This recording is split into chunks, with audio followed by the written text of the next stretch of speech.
is Francesco Abbruzzino with the Scoop News. Some of you probably may find this boring, but if you're in the city of Venice, you may find this of particular interest. And it's just basically a review, a strategic review of their financial numbers that Linda Sanan and Joseph Walsh, the controller, put out. Basically on the city, talking about how healthy they are with $12 million in reserves in the general fund. And you got to be thinking, well, what the hell? When you get done with this, you're got to be thinking, why are they increasing our fees, especially the utility department? And let's go ahead and just start there. The utility department, how we love the utility department. You guys saw how much we are paying them, over $445,000 for the director, assistant director, office manager, and 4 assistants. Right? A lot of freaking money. If you don't know what I'm referring to, see my article. It's at the bottom of this video on the website. If you're on YouTube, just go to the website. You will see it there. Well, basically, it came out, and they were discussing the numbers, and which upset Bob Daniels, basically. And and they were talking about how the utility department has way too much money, $3 million sitting in the bank. And Bob Daniels said, what are you talking about? Why do we have so much in there? You're only supposed to have enough to cover your costs. Why is there so much money just sitting around in the bank?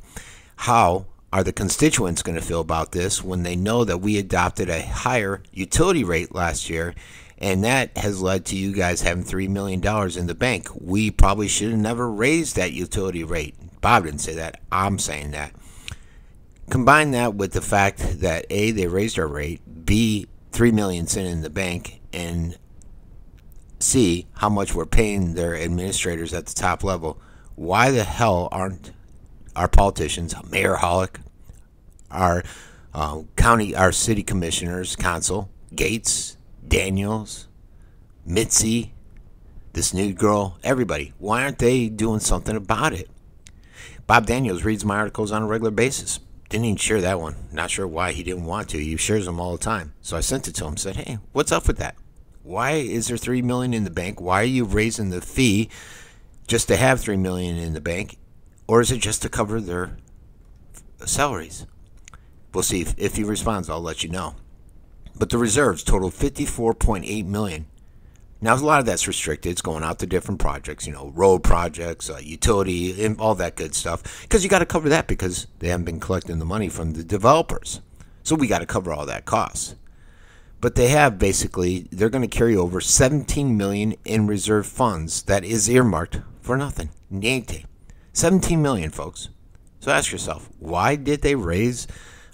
I think we had 5 fee increases last year. We had several tax increases. They don't call it tax, but when you do a bond issue for a police station or the roads, that's a tax increase. And that's why you guys have, or the city of Venice has, over a shitload of taxes and a shitload of fees that you have to pay when you buy a house here. And that's why I've said it. I've told you guys I'm out house hunting. Now I'm considering leaving the city because it's just too high. The fees and taxes, it's ridiculous. I could basically go out and get a house for $400,000 at the same cost it would be to buy a house in the city of Venice for $300,000. That's ridiculous. It shouldn't be happening that way.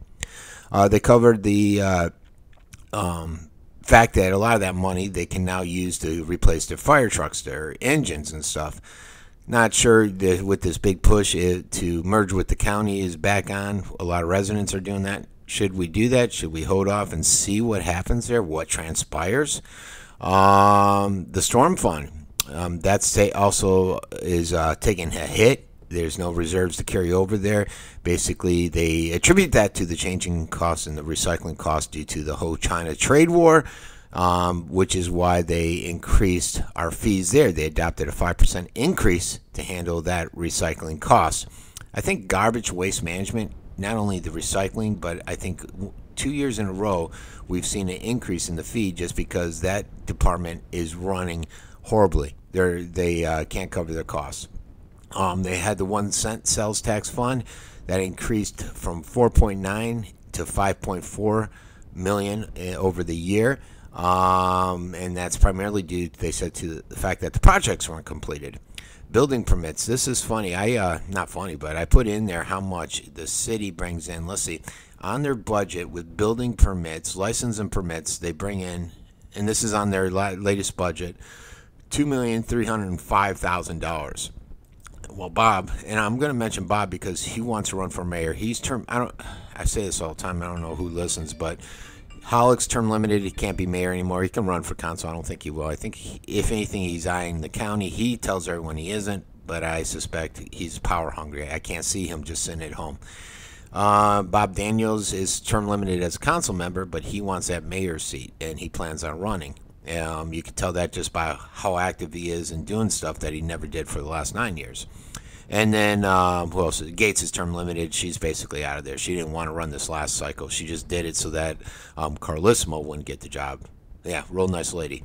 So basically, he says building permits, he's seen it grown from 4.1 million in 2017 to 6.1 million, but he says that's not enough. He says there's more. We can go out there and get more money, do more permits. We want to really have government come down, smack down.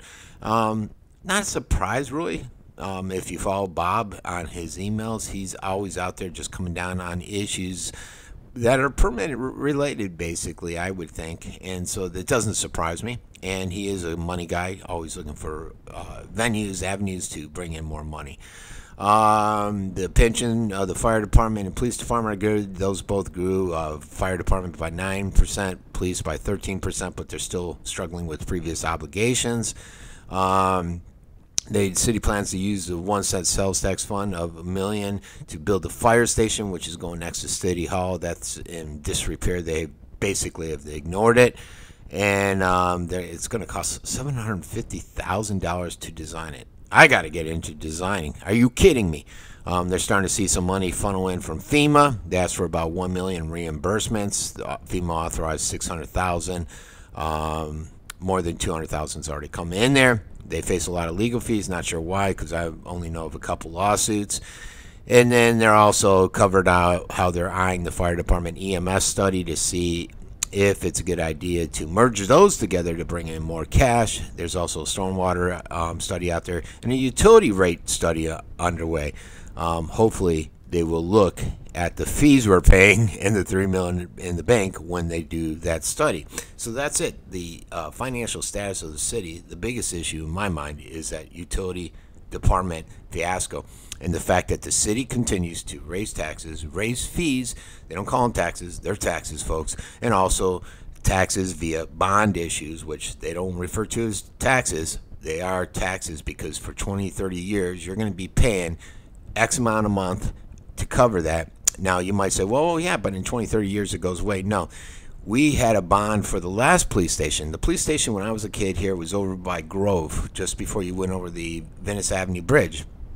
They put out a bond, I believe it was a 30-year bond to build the police station where it's at. Not even close to 30 years, we still owe on that bond, and now they got to go out and create another one. So it's, even though they say 20 to 30 years, guess what? It's continuous for life. But they know saying 20, 30 years, the public will buy into it, and then you say police, public buys into it. Craziest damn thing I've ever seen.